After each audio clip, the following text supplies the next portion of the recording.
guys.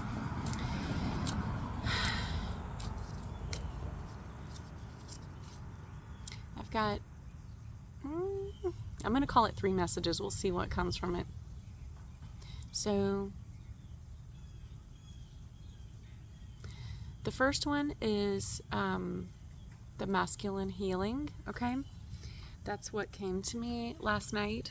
And I did have a dream, by the way, last night. Hold on one second, guys. So last night, I did see a vision of Peru again. I saw a volcano. It's lit up completely. I could not see if it was lava or if it was lights. Like maybe a volcano that people actually live on, like on the side of the mountain of it or something. And I got a name, and it started with a C. And I should have just gotten up in the middle of the night and written it down, but I was so tired, you guys. So I just want to say that about Peru. I'll just plug that in the notes at the top for anybody who's following the portals that are opening in Peru. I do feel that Chile and Peru are very important right now, and I keep hearing about both of them from Spirit. And I did see this volcano. It's really kind of like early this morning, but still what I would consider nighttime, sleep time, okay? But that being said, there's 3 messages that Spirit put on my heart today. One is for masculine healing, okay? And one is for when you ask for guidance and the answer that you get is not what you want to hear, okay? So I feel like that's a really, really important message for some people because we don't always know what to do when we get an answer we don't expect, okay? And then the other activation today is for cellular codes, okay? And it's kind of a fusion message as well. So, all right, masculine healing. And ironically, we're going to start with the goddess because she's leading the healing right now anyway. So guys, the goddess loves you. But the reason you need her help, okay, is she is the mystery of the darkness, okay? She is well-versed in exploring deep emotions, heaviness. As we're purging through these cycles of the heavier feelings of humanity, she can assist, okay? She has the wisdom to assist. Guys, it's the 3rd time this week. What the heck? 2:44 as I said this. Lady of the Lake. What did I just say? This whole story is about the female goddess, or goddesses, many, hailing King Arthur. And the sword, it keeps coming up, you guys. Cord cutting. It's a necessary part of healing. So the masculine is being called to let something go. And it's a heart hurt. They're asking me to... Ooh, okay. Ooh, I don't know if I can show this. I'll cover it. It's partial Nudity. I don't know if you could say this. So Lilith, okay? And she's in the garden with the snake and the apple, okay? And as many of you know, she was branded as evil because she wouldn't comply with oppression, okay? And so she is considered a defender of the feminine energy. Yes, and I feel like right now, I'm hearing a lot of different messages about this. Hello, beautiful. The birds are coming in. They always do. Okay, they want me to pull a heart card for you guys, but they're saying that the sword, you know, the feminine is cutting away unwanted patriarchal systems that really aren't even patriarchal, okay? Because the patriarchy didn't have to be horrible. It didn't have to be a monster, but it became a monster because it was basically, it's kind of like people who benefit from the oppression of others even now through privilege, okay? Because they benefit, they don't fight the oppression. And that's what happened with the patriarchy. It was never wrong for us to have the masculine energy here, or to have masculine wisdom keepers and patriarchal leaders, so to speak. 444 as I say that. Just like it's not wrong to have matriarchal wisdom and matriarchal leaders, okay? But when they began to benefit from the oppression of women and just went with it and allowed it to happen, this is when they violated the feminine. And the reason I feel like Lilith is coming up is because she's the oldest known story that we know of oppression of a woman. Now, that doesn't mean she's the oldest story. We have to go beyond that because we are starseeds. We're from the galactic history, right? We know universal history. So it's deeper than that. Yeah, you guys, the first heart card coming up is Resilient Heart. It's time to rebuild. And this is a message for the masculine. The goddess is helping us to rebuild, you guys. So you're going to have to embrace her energy. So for men who, oh my gosh, I cannot believe this is coming up. Okay, so the men who, I feel like there are men who are ready. Okay, so let me just say this. There's two sides to this coin, she's saying. There are men who are ready. And for those, I applaud you and I thank you and I'm here for it, okay? And I know so many feminine carriers, okay? And I say carriers because just because someone may not have the female body doesn't mean they don't carry the feminine energy, right? There are many people in a male gender body in this life that carry the feminine energy as their driver. That's kind of how I want to put that, yeah. So those who have that dominant feminine energy, okay, whoever you are, we are happy to hold this with you. We want to see you rise. Healed masculine, we want you here, okay? So we applaud those who are trying in any kind of way to discover themselves, to see the world through a different light, to unravel the mystery of their healing, to embrace the magic, okay? So guys, or carriers of the dominant masculine driver, okay? Ask for the goddess to help you. And there's several coming up right now. So Lady of the Lake, the mist of Avalon just keeps coming up, okay? It's coming up with Three-Eye Atlas. When I talk to Three-Eye Atlas, they keep showing me the moisture in the air. They're telling me to pull a water card, so hold on. So first this harmony. This is the crystal that forms when we say harmony to water, okay, when it's frozen. And this is from an experiment that a very famous doctor in Japan did, harmony. So this is what that crystal looks like. And what I'm getting from this, they're wanting me to show this to you. Okay, yeah. Yes, of course. Okay. This is right brain creativity. Yeah. So, guys, the goddess is going to help you explore your right brain. Yes, this is about reinventing yourself. Oh my gosh. So I knew she would unfold this message as we went along. Also, oh my God, you guys, this is so powerful. Okay. Maat, and I may not be saying her name correctly, so please forgive me. But when I see her, I think of Mu. I think of ancient goddess, like protector. I want to read you a little bit about her. What is going on today, you guys? There's all these cards coming out of nowhere. They're just like falling out of the book. Okay. All right. I hear you, goddess. I hear you. Maat's message. Forego comfort in favor of embracing the hard truths you may have been avoiding. She's the daughter of Ra. Ra keeps coming up. I saw Ra in a vision last night, okay, over my husband, helping my husband with some things, okay? Ra is helping. The sun, okay? That's those solar codes. That's that Ra energy. That's that ancient God Father energy helping us, okay? Assisting the goddess, and the goddess is assisting him, right? Like they work together as a, yeah, they're calling it like a coupling of divine energy. So, oh my God, I can't even make this up. Married to the God of wisdom. Okay, here we go.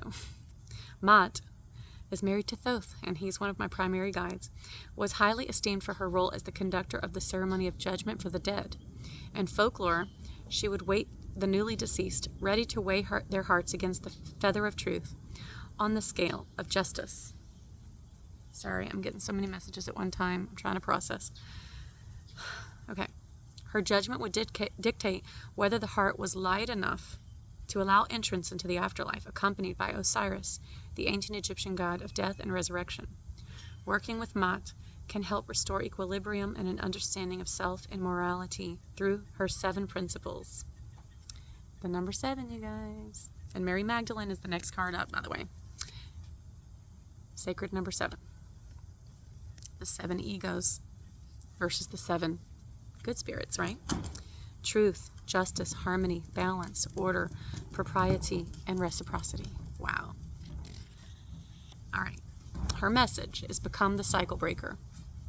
It holds unimaginable levels of power. It allows you to become a force to be reckoned with. Today, you're being asked to face the scales of justice and let yourself see areas that you may have previously been looking at through rose-tinted glasses. Yes. Humans naturally tend to tell themselves narratives that cover them in a blanket of perfect illusion. What did I say? We have all benefited from privilege, you guys, on some level. The patriarchy being the dominant one right now that had oppressed for so long and benefited from the oppression of women. Okay, well, let's say illusion of benefit, right? Because do you really benefit when you're killing your counterpart, or when you're silencing her, or choking her, or holding her back? Are you really winning? No, you're actually destroying yourself. You're actually chopping yourself off, okay, when you attack your counterpart. So, it's kind of the illusion of benefit, but that's what she's getting at, okay? We tell ourselves these stories, the things we want to hear, that keep us in delusion, okay? They keep us feeling comfortable, though, so we avoid the painful truth. We tell ourselves comforting lies, such as our childhood wasn't that bad, or the person not treating us right will change. On the surface, it appears to be easier to live in the comfort zone, but it is only less painful in the short term, not in the long run. Yes. Staying in the illusion can cause greater pain and disillusionment as disillusionment builds and grows. Yep, it encapsulates a stagnant timeline devoid of growth and change. Rip off the Band-Aid, it says. Yep, you may hurt for a second, but you'll start to heal, okay? Becoming comfortable with being uncomfortable will allow you to rid yourself of the old and build brand new behaviors and beliefs more aligned with a brighter future. Yep. Take ownership of your ability to change your behavior and perspectives and the beliefs that you hold. It takes deep introspection and bravery to be completely honest with yourself about certain aspects of your life. However, when you become an expert at practicing self-reflection, you no longer fall victim to repeating the same cycles and feeling like life is happening to you without your control. Right, so what's beautiful about the goddess is she is empowering the masculine to liberate himself. But she's saying, to do this, you must look in the mirror, okay? This is what she's saying to me. Now, some of these, I don't know their whole stories, but I'm going to hold them up anyway. Musso Koroni. And I'll give you a little bit of reference on these. These just fell out of the deck, okay? Brigid, I'm somewhat familiar with her because I have like a soul connection with her. Cerridwen. Okay, and I'm just going to briefly touch on these. And remember, we pulled the resilient heart. Oh my gosh, I go straight to the page. Okay. Again, oh my gosh, you guys. Okay, goddess. Sit with the discomfort of feeling alone. Being human can feel incredibly difficult. And learning to apply the salve of love to the primal wound of separation is paramount. Oh my God. This goes into part of what I was shown this morning. So what the goddess was teaching me, because I am so connected to ancient Egypt, and I have been a priestess in many lifetimes, including this one. I've been being the priestess for so long, with and without my knowledge, okay? So for so long, just doing the work of the priestess. But what she told me this morning, she was talking about the rites of passage of ancient Egypt, okay? And one of the rites of passage for the priestesses or priest was to sit in darkness for 3 days, okay? Now remember, Jesus sat in darkness for 3 days, according to the literal story, the linear story.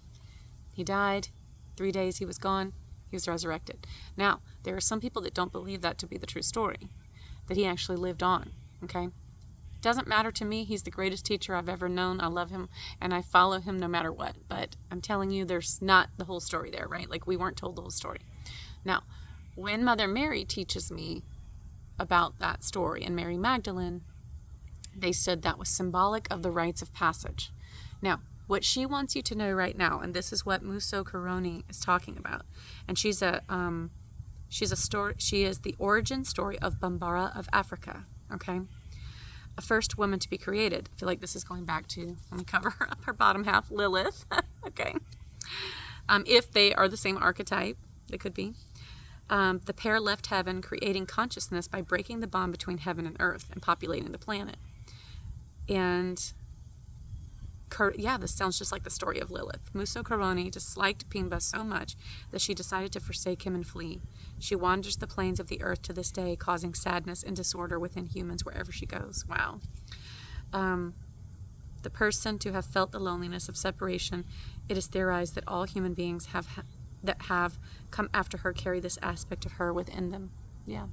And you see how interesting that all these different, y'all, there's another little craft. This is so weird. They're too fast for me to film them for y'all, but whatever. We'll get some good footage and I'll post it. This one was just zipping by.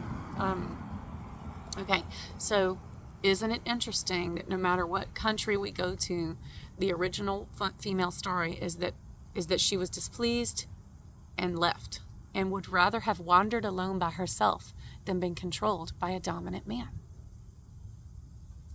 It's a pattern. I see it in every ancient story.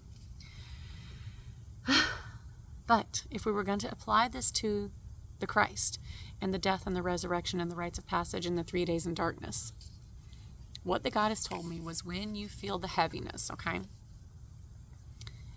And it's not all the time, because right now we're getting waves of light from the sun, from Mother Earth, and even 3i Atlas sending additional codes and assistance and other conscious beings helping us, many, many, many collectives, okay? So we have waves, and that kept coming up yesterday in our group class. We have waves of light coming in where we'll feel relief, okay? But when you don't have that and you're in the low, she said those are the rites of passage. And it usually lasts a few days. Now, I've noticed over time it gets a little better, right? Like I'm able to move through it quicker just from experience. But for some of you, you may just now be entering those areas of frequency. And she said, it feels like you're very, very isolated, very, very alone. You're not alone. That's an illusion, but it feels that way. She's saying to read the Brigid one now. So hold on. Okay, Brigid, teach us. Cultivate your abilities to hone in on intuitive messages and inspirations that come through seeds of ideas. Exactly. And she's associated with spring, fire, inspiration, divination, fertility, and smithcraft. A patron of healing. Yep. And art. Yeah, she's a healer. And what I'm getting from this, she's associated with a lot of different legends, is when you're sitting with yourself, okay? Look at it as your healing time, even though it feels heavy and hard. She says, go in and journal and write. I am the patron of that particular craft. Use this time to journal your feelings, masculine. Let her help you heal your heart. Let the wandering goddess show you what it was like to be us, okay? And that you carry her wound too. And that it's not just the women that carry this wound, okay? Men carry it too. We are your mothers. We are your sisters. We are your daughters. We are your spouses. We are part of you. And so the masculine is very much healing the goddess wound, okay? They just don't realize it yet. So for those of you who are realizing it, again, I applaud you and I sit with you, and so does she. But for those who don't realize it yet, my compassion goes to you, because yeah, it's going to be even harder for you to go through this rite of passage than for those who realize they need help.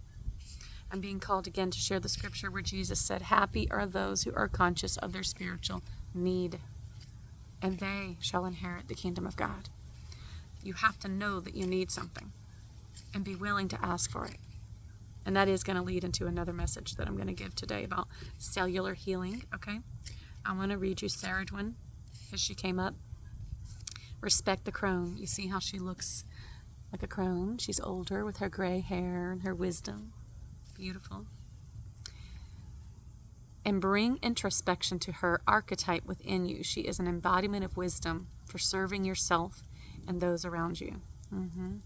She's an enchantress, shapeshifter, and goddess of the underworld. She keeps the cauldron of knowledge, which some believe to be the Holy Grail, the womb. Yep.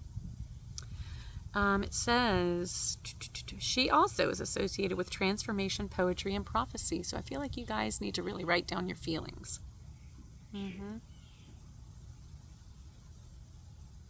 Wow. I'm asking, hold on. Yep. Again, rites of passage. Yep. I hear you, Mother. As the crone journeyed through the paths of maidenhood and motherhood, the tiny seed within grew through the life experiences laid before her. It's not that the seed wasn't there initially, but life experience gave it space to sprout to fruition, allowing it to become a beautiful oak tree. And the oaks have been coming up all week, you guys. I've got so many friends going around hugging them, talking to them, experiencing their wisdom. I do the same thing. They're just so special. Ancient oaks. Yeah. Each leaf represents a decision, a mistake, a hurt, a love, or a heartbreak that blossomed into wisdom garnered through experience. This wisdom brings forth the ability to look back in hindsight at why certain things had to happen and why particular doors had to close. Yeah. Again, I feel like this goes back to the initial Lady of the Lake. What's happening is, my feeling for you is the goddess is cutting these things loose. And now she's doing it by force.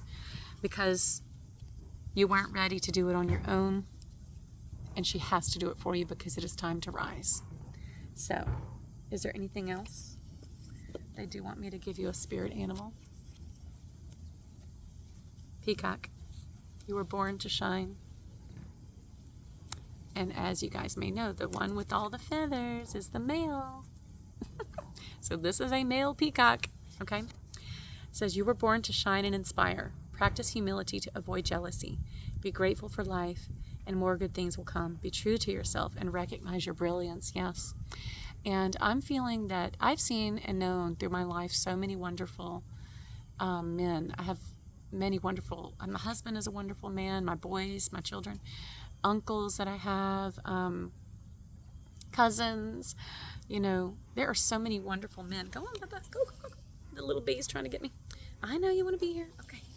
Hold on, guys. Let me pause it. He's coming up into my space. He just wants to be part of the message. Okay. There are so many good men on this planet, you guys. So many. And so many are worthy of healing. All are worthy of healing, she says. All have been lied to and oppressed. They just don't know it yet, but many are waking up to it. She wants you to know that there's more to you, okay, than just being a laborer, a worker, a provider, a fixer, the roles that have been put upon men, just like women have roles that have been put upon us. It's happened to men too, okay? And she's ready to help you heal this. So I'm feeling, ask the Lady of the Lake, ask Lilith, ask Maat, ask Mary Magdalene. Medusa's even coming up right now, okay? Ask these women who have had roles put upon them that were not their own, stories told about them that were not true, oppression put upon them that they didn't choose. Ask them, and they will sit with you in the darkness. 23:23, as I said that. That's it. Okay. I'll work on the other 2 messages. I love you guys. The goddess is ready to help you. 333, as I said that. Goddess 3. Love you.